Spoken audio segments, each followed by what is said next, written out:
এই দেখুন তরকাটা, আমি রুটির সাথে খাওয়ার জন্য তরকা বানাবো, তো সেই জন্য এদিকে দেখুন এই যে তরকার ডালটা সিদ্ধ করতে বসিয়েছি, আর এদিকে একটু আলুটা লাল লাল করে ভেজে নিচ্ছি। মানে আলু দেয় না তরকাতে, কিন্তু আমি তরকাটা করি আমার মতো করে আর কি, যাতে টেস্টফুল হয়। তো সবাই সবার মতো করে, আমি আমার নিজস্বতা দিয়ে করছি।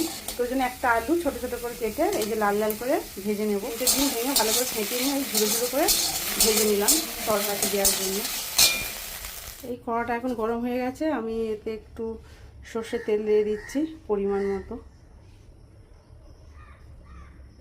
তো তেলটা গরম হয়ে গেছে, এর মধ্যে আমি গোটা গরম মশলা, শুকনো লঙ্কা, তেজপাতা আর গোটা জিরে এগুলো ফোড়নে সব দিয়ে দিলাম।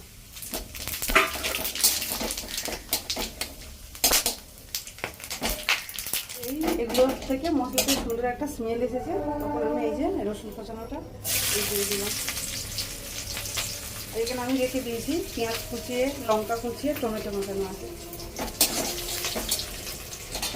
এই যে পেঁয়াজ কুচিগুলো দিয়ে দিলাম,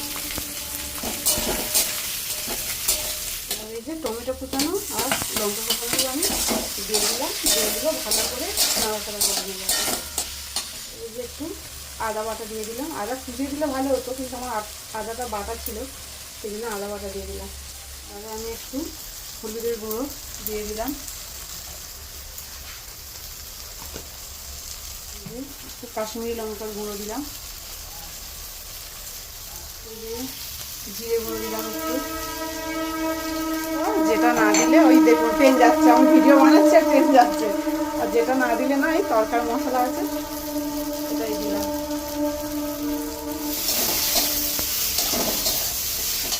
এই যে পরিমাণ মতো একটু নুন দেবো।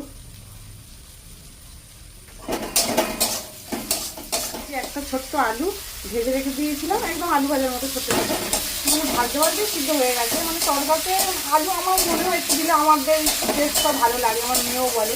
সেই জন্য আমি মাঝে মাঝে আলু দিই না, আবার মাঝে মাঝে একটু আলু দিই। মানে একটা ছোটো সাইজের আলু ভেজে দিয়েছি, ওটা পুরো সিদ্ধ হয়ে গেছিলো, ভাজতে ভাজতে সিদ্ধ হয়ে গেছে, ওটা দিলাম। আর এই যে দেখুন এই তরকার ডালটা, এটা একটা সিটি দিয়ে রেখে দিয়েছি। তো একটু খুলতে দেরি হয়েছে প্রেশারটা, ওই জন্য আমার একটু মানে সিদ্ধটা বেশি হয়ে গেছে।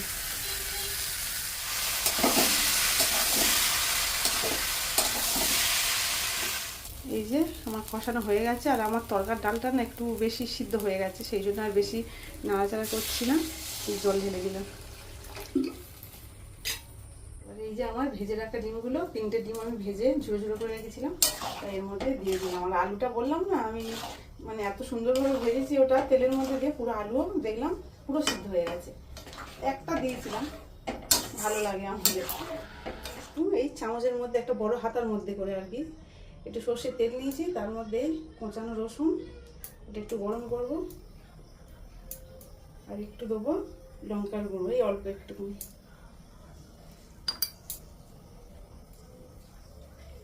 হয়ে গেছে, আমি এখন এটা এই তরকারির উপরে কিন্তু ছড়িয়ে দিলাম। দারুণ টেস্ট হয় কিন্তু এটা দিলে এরকমভাবে।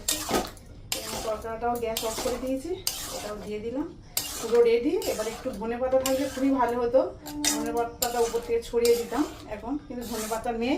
আর আজ শনিবার, ছুটির দিন, বর এখনো বাজারে যায়নি, বলেছে ব্রেকফাস্ট খেয়ে যাবে, তো সেই জন্য আর ধনেপাতাটা দিতে পারলাম না। তো আমার তরকা কমপ্লিট হয়ে গেছে, এটা রুটির সাথে খাওয়ার জন্য। খুব সুন্দর হয়েছে, মানে একটু টেস্ট করে দেখলাম আর কি সব কিছু ঠিকঠাক আছে কিনা, দেখলাম একদম কিন্তু দোকানের মতোই হয়েছে খেতে।